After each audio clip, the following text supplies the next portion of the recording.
You just gave your child a snack and now their blood sugar is spiking through the roof. Does that sound familiar? If you're like me and you're a parent of a young child with type 1 diabetes, you are trying your best to keep blood sugar steady. But you notice that some snacks just throw everything off. But what if I told you that it was not about avoiding snacks altogether? It's about avoiding the wrong ones. In this video, we'll cover common snacks that spike blood sugar and what to swap with them instead. And the goal is fewer roller coasters and more confidence. Now, before we get into some of those snacks that spike blood sugars, let's talk a little bit about why certain foods spike your child's blood sugar.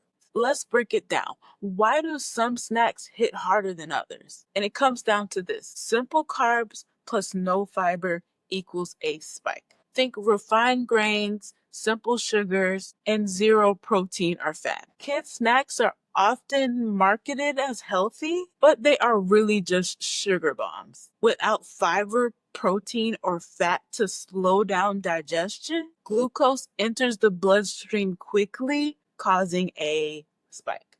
So, which snacks are the worst offenders? Let's get specific. Number one, those sugary breakfast cereals. Those colorful boxes, cartoon mascots, and a whole lot of sugar. Many cereals have 12, even 20 grams or more of sugar per serving, and almost no fiber.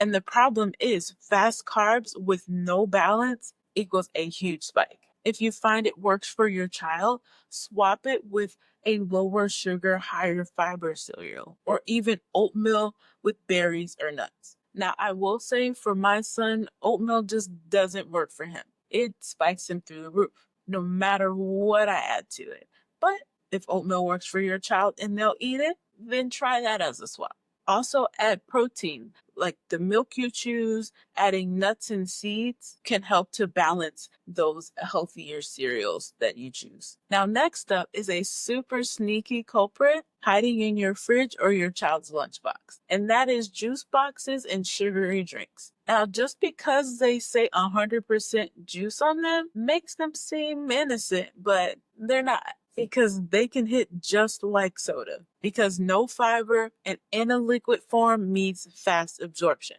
They're used to treat lows for a reason, because that fast absorption causes it a fast spike. I know this might be an adjustment for your little one if they're used to juice boxes, but try to infuse their water with some fruits to give it a little flavor, or even try a flavored electrolyte and put that in their water, and they may love it. Or make a homemade lemonade and sweeten it with a little bit of stevia and see if they like that. Of course, you're going to have to do some experimentation and maybe even water down their juice until you're able to wean them off of that. But try your best to save juice for emergencies or rare treats. And just because it says fruit on the label does not mean that it's healthy. The third culprit is fruit snacks and gummy candies. Now, they may look like fruit, but they are basically candy. Mostly sugar, no fiber, fat, or protein. And the problem is they're quick digesting, so they cause a quick spike. Now, again, these can be used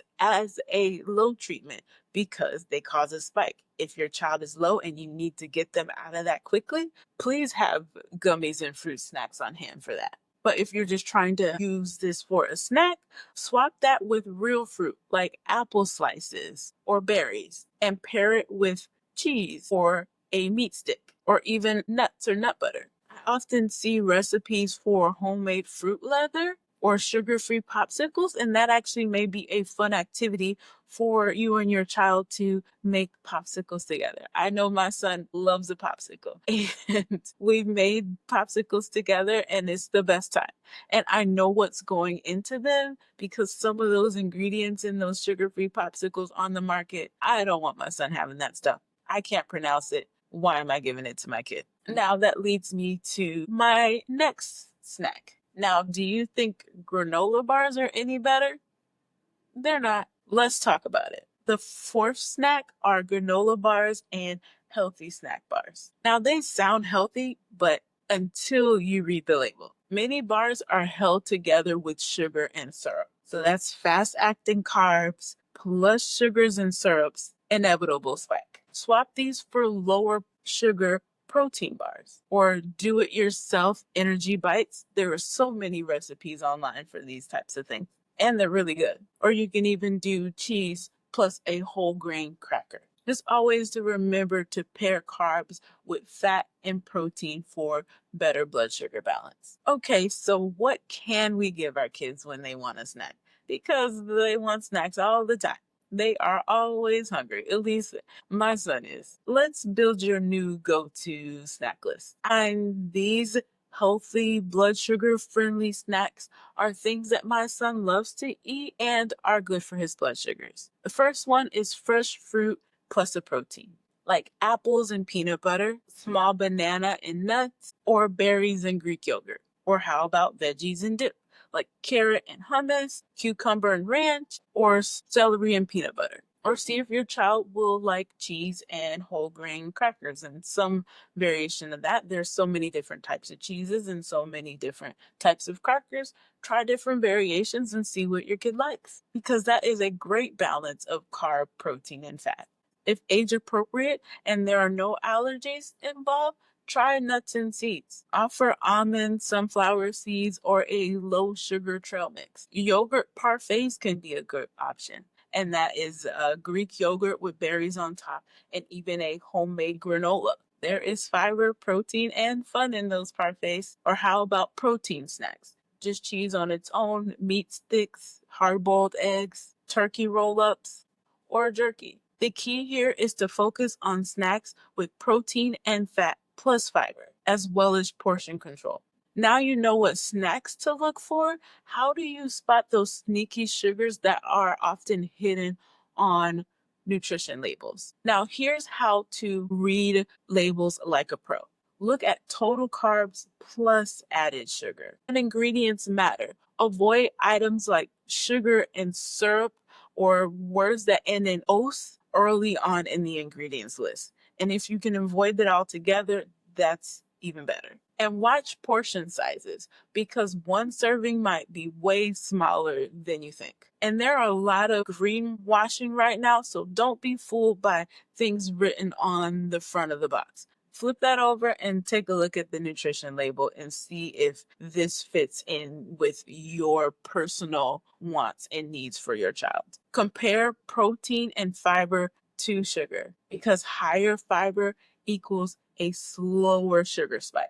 And hey, if your kid's favorite snack is on the avoid list, don't panic. You're not failing if your child loves cereal and juice. You're learning, and they also have had all of these changes with this diabetes diagnosis. So if that's something that you want to still give them in moderation, please do so. They've already had so much taken away from them. You may not want to also take away their favorite snack, but there may be a way for them to start to adjust to healthier options. No food is forbidden, but being informed helps you plan better. The goal isn't perfection, it's stability, confidence, and a better quality of life. You can still say yes to snacks. Just choose smart ones most of the time. Now, you're doing amazing. Managing type 1 diabetes in a young child is hard work. Trust me, I know. But every smart snack swap is a win for your child's future. Drop your child's favorite snack in the comments. I'd love to hear from you. If you want more T1D management tips, check out my other videos, and I'd love to see you next time.